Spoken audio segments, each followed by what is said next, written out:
Oh, hello, this is Tak Chong from Walk with Tak. Welcome to my YouTube channel. If you enjoyed this video, please like, subscribe, and share. Don is a friend of mine. He adopted my fast cooking system after he was diagnosed with type 2 diabetes. After he attended my class, he was very excited about stir-frying. He immediately purchased a wok and started to do some of the stir-fry dishes that he learned from the class. However, he told me that stir-frying on his own was quite different from when he did it in the class, because he has to get everything ready and he has to look for different ingredients that he needs. By the time when he finished cooking his dinner, he was sweaty and exhausted.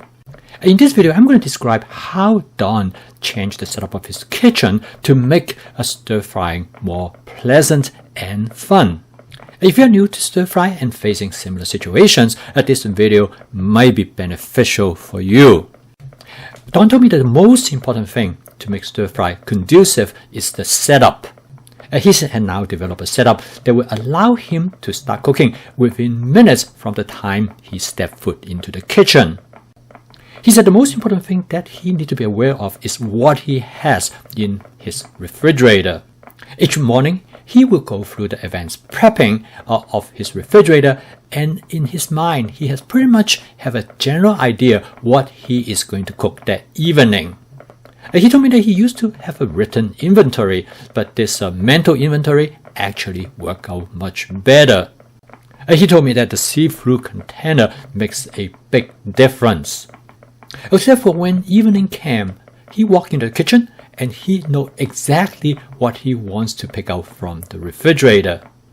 This only takes a couple of minutes and he set them out and have them all ready on the counter right next to the stove.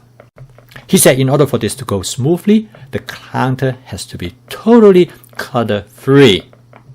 He told me that he used to have all kinds of stuff on his counters. He has gotten rid of anything that he does not absolutely need. This provides him with maximum space to lay out his prep. He said the next important thing that he did is to make sure that he organized all his seasoning agents so that he would know exactly where they are at.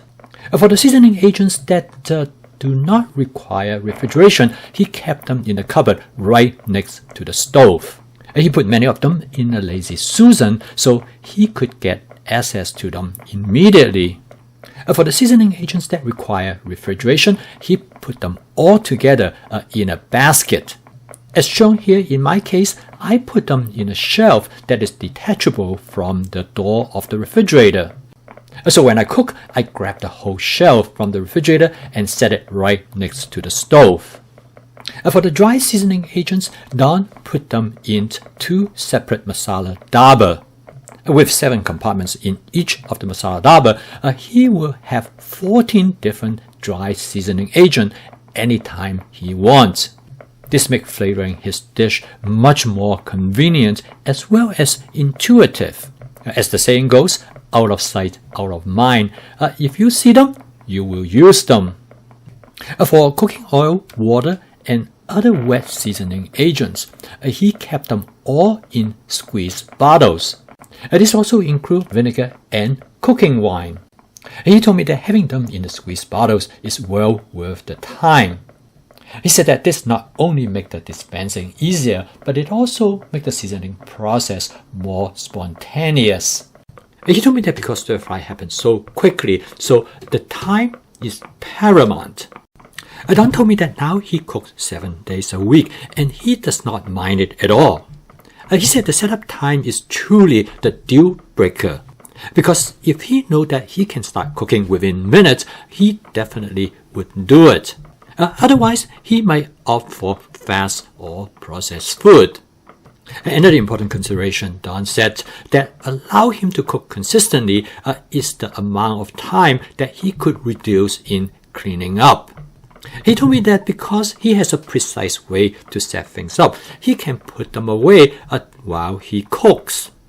In fact, by the time when he's done with his cooking, he usually have most of the things already put away. My kitchen setup actually very similar to Don, even though we have a different configuration. Again, my goal is to have a system that will allow me to cook as quickly as possible upon entering the kitchen. Because all the actions is really at stir frying, the sooner you can get to it, the better it is. So in my case, I usually able to cook at least 2 or sometimes 3 dishes in 30 minutes. From the time I step into the kitchen to the time when I have dinner served on the table. One last thing Don mentioned is that you got to have your wok ready at all time. And also by making some modification and adjustment to how you cook, you want to make sure that your wok could be cleaned up in less than 2 or 3 minutes. In a future video, I will show you how to achieve this goal. Well, thank you for watching. If you enjoyed this video, please subscribe to my YouTube channel. I post a video every day to help you both to understand and adopt my fast cooking system. The word FAST is the acronym for flavor chasing, advanced prepping, stir frying, and template-based cooking. I'll see you next time.